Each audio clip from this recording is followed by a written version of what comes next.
Today we're going to start our second sketchbook drawing, and today we're going to talk about our subject, which is a banana. When artists draw still lifes, they often choose objects that they are familiar with and that are handy.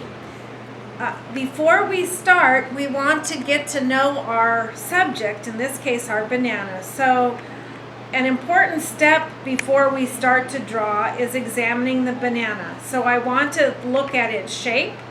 I want to look at how it's put together. I want to look at how many sides does it have. It's not, we tend to think of a banana as being round, but remember, I'm looking at the peel. It is not round. It has a seam. It has another seam. If I'm looking at the back, it has another seam. Is the end round? No, the end has texture. It's dark, it's rough. It's not exactly a square, but it's not exactly a circle either. The stem is long and narrow. Okay, and so now I think I'm ready to start. Our next step is we're not going to draw the banana covered. We're going to take a knife and peel it. So carefully I'm going to cut the banana and peel back the peel. Not all the way, about a third of the way. A third is a little bit more interesting than a half. And then I'm not just going to plop the banana down. I'm going to kind of arrange it just like we did with our shoe when we opened up the tongue and the shoelaces, pulled back the parts, the peel. And some bananas have a rectangle sticker, some have a circular or oval sticker, and I'm going to, my banana is a little bit ripe, so when you draw yours, you will maybe use one a little less ripe. Okay, now when we start to draw, where we start with our drawing is also important. We are not starting with the main part of the fruit of the banana that we eat. We're going to start with our edges and pay attention to how it's put together. Just like with our shoe, on our second drawing, we started with the laces and we sort of worked from the inside out. So I want to pay attention to the lines and the edges, how they're curving, and I have the banana oriented a long way, so I want my paper to match, and I'm going to start right up here at this edge, and I'm coming along the top of the banana. And I'm not looking at my paper. I want to spend most of my time looking at the banana and then look at my paper and then go back and look at the banana. So most of my time is looking at, I'm coming back up here to this edge. I'm following one edge or one line till it comes together. But most of my time is focused on the banana itself. Okay, so now I'm going to come over and start with this edge, and it comes up, and then the peel comes down. And it's okay if our drawing touches the edge of the paper. We don't want to draw the size of a postage stamp. We want to draw large. So my drawing here is going off the edge of the paper, and that is totally fine. Now here, the part of the banana kind of curled over. That's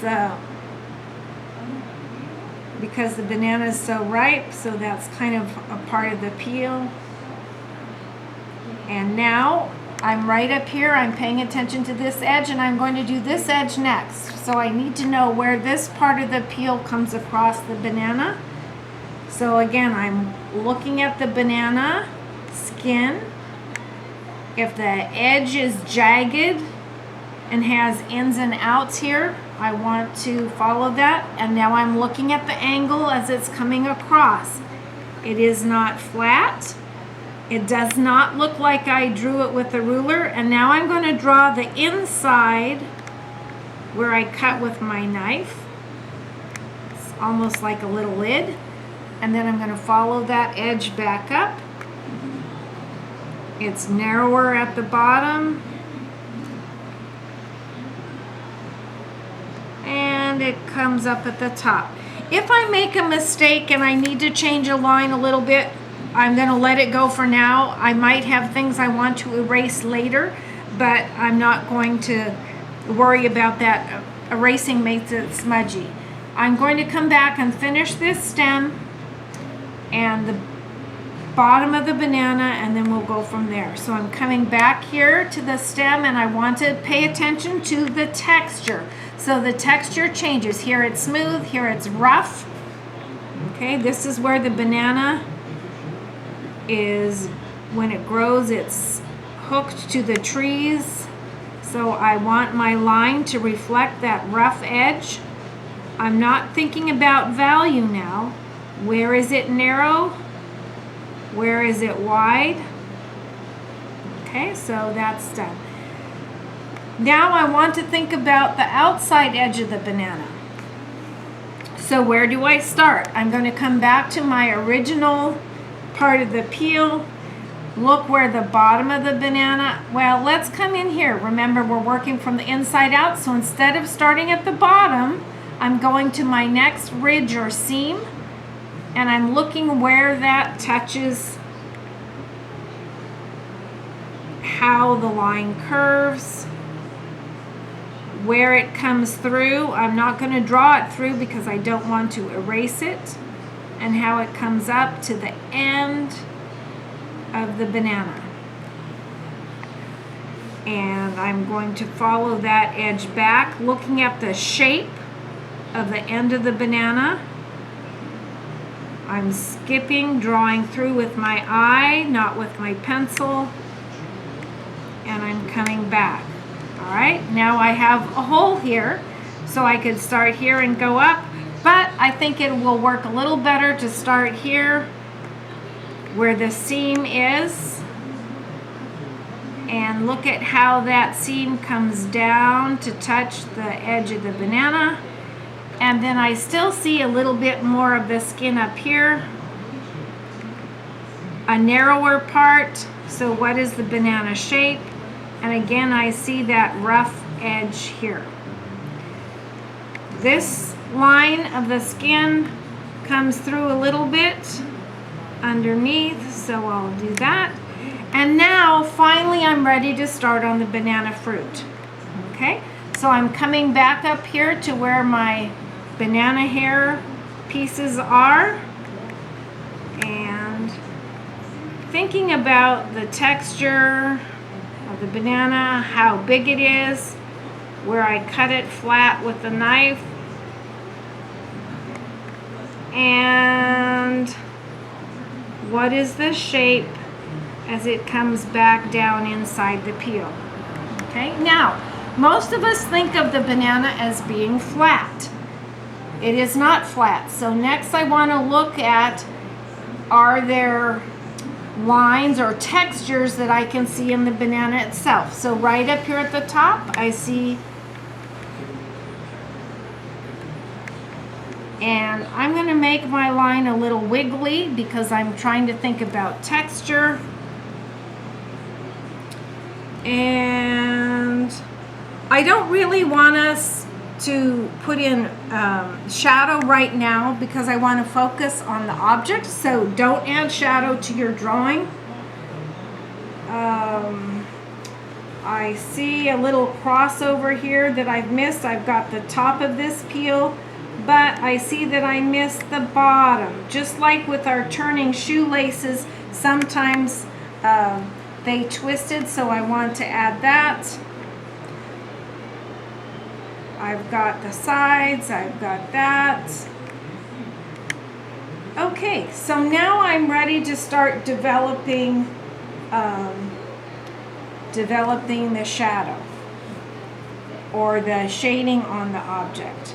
So I might look, this banana, because it's pretty ripe, has some speckles, so I don't need to worry too much about getting the same number of speckles, but I do want to show that there are some shading. Just like on our first drawing where we had our gradations on our intersecting circles, we tried to have some variety. We use a small circle, a medium circle, and a large circle. The same is here. Not everything is the same size, and maybe your banana won't have any speckles at all if it's pretty ripe. Okay, next I want to look at value. So this is lighter and the shadow goes here, and then the plane or the side of the banana that is here is darker. So I'm not going to start super dark, but I'm going to shade a little bit, and generally a shadow starts at an edge. So when I look at this edge, I see that it's darker on the bottom side of that plane where the banana changes direction, and keeping in mind up here that this end of the banana is rough. So how can I show that with my pencil marks and with my pressure of my pencil, just like we used before? It's a little dark here on this edge. If you like, you might change. Maybe the side of my pencil is going to work great to start that shading. Okay. How about here in the peel? Well, I have some detail that I haven't added yet. There are these lines that show textures. The lines and the textures help my eye follow the direction of the peel, but it also provides contrast from the outside of the skin, which is smooth. Some of the ribs are pretty heavy, and our eye naturally wants to travel along these lines. And then right here where it changes direction, where I cut the top, there is a darker edge, so I will add that. And up here where the stem changes from the top into the stem, there's a darker value. And just like the banana has sides, the stem has sides as well. So it's not all the same. So I'm going to add a little shading there, and maybe I'll shade this lightly. So I'm not committing to making it all dark at one time. If I look at the peel here, I notice that this part has a pretty dark edge. So I'm going to come back and add that, and it's a little bit rougher there on that edge. Okay, I want to do the same with this peel. What is the texture? How are those lines showing me the contour of the surface of the peel? How are they turning? There's this little chunky piece right here. And then where is the shading?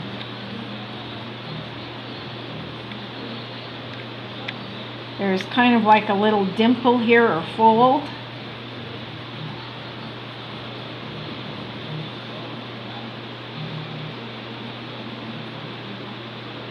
But the peel here is much darker and more textured than the banana. What we want to watch out for, and what I want you to watch out for, is it's important to not outline. So shadows generally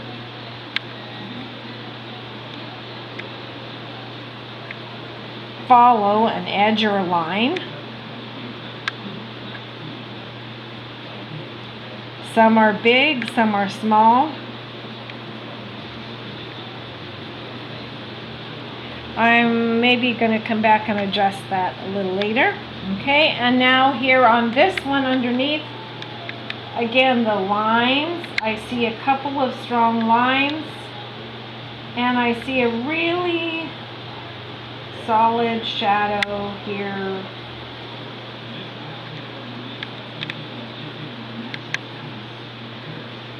The banana is overhanging, making a shadow on the peel. And the darkest area is on the peel underneath here. This is underneath. So I'm going to come in and build that. I might look for some more shading or texture here on the banana. Sometimes we can actually see some cross lines like a string wrapping around the fruit of the banana. So I'm going to add a little texture. Notice my lines are different. And now I'm going to come back and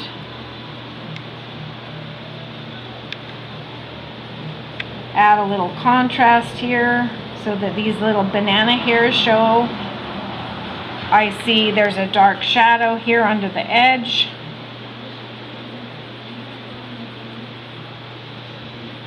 And I want to open that out just like on our intersecting circles. We wanted a gradation of value. I want my shadows to look open, not like I'm running into a brick wall.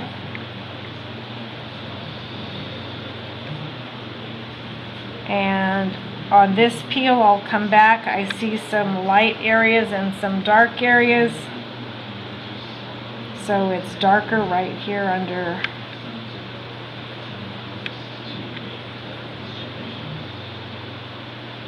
this peel. So we kind of work our way around. We don't just finish one area. If we were drawing a portrait, we wouldn't just draw one eye and then finish it and then draw another eye, because the portrait won't hold together. We have to kind of work a little bit here, and also it gets a little boring if we just work in one place and we stop looking. This side of the banana is called a plane. So I noticed that it had some shading on it. We talked about the seam here, so I'll have a little shading there. And I want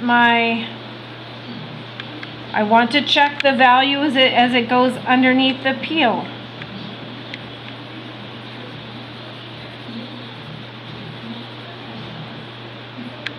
Alright, so I need to work on this area a little bit more, add some texture. If I see a pattern, I might change the marks. They're sort of horizontal. We talk about adding texture and contrast, so we're trying to show the inside of the banana skin is different than the outside. Okay, and so I'm going to build up my drawing, and I want the full range of value. All right, so what I want you to do now is you're going to get your own banana, and before you start to draw it, I want you to study the banana. I want you to look at the texture of the skin. I want you to look at the shape of the banana. I want you to look at the texture of the end, the size of the stem compared to the shape of the banana. How does it fit together? And after you've spent a few minutes studying it, I want you to carefully cut it, the top, and to peel it back. But remember, we're not peeling too much. We're only peeling back about a third. And then arrange it so that the peel is in an interesting way. If the sticker shows, fine. If the sticker doesn't show, fine. So you decide how is it interesting on your table so that you can draw it in an interesting way. We are not going to include shadows that the banana makes on the tabletop.